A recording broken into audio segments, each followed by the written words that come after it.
But actually that diagnosis has helped me really understand more about myself and be a bit more forgiving to myself, and try not to, go all in and burn myself out. Yeah, I mean, fascinating insight.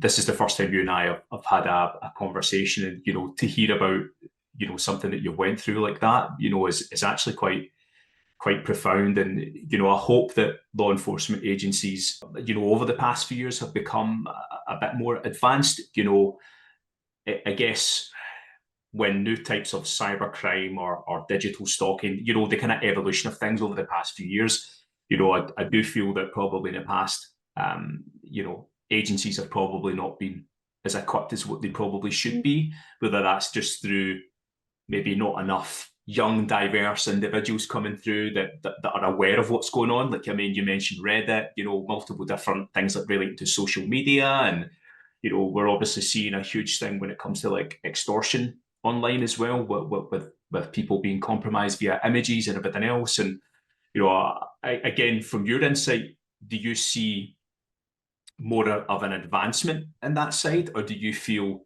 that's what's given the cyber helpline, a kind of position in that, to be as like a kind of, maybe, I don't know, someone who just gets subbed off the bench and comes on the park, or is it a case of you're now seeing yourself as a kind of equal partner in that? Like, I'm interested to understand, do you share intelligence? Do you work together?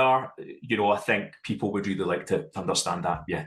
Yeah, I think it's interesting. I was reading something the other day, an article that was around kind of how different countries treat cybercrime, and it was talking about how in the UK, um, one of the way that kind of the initiative has worked for cyber is that, okay, as a country, we equip all of the people with the knowledge that they should know for how to stay safe online. So when something does happen, that onus is kind of on them. And I thought that was really interesting perspective, and it definitely rings true to me of, when people have reported to the police, the advice is often just block them, factory reset your device.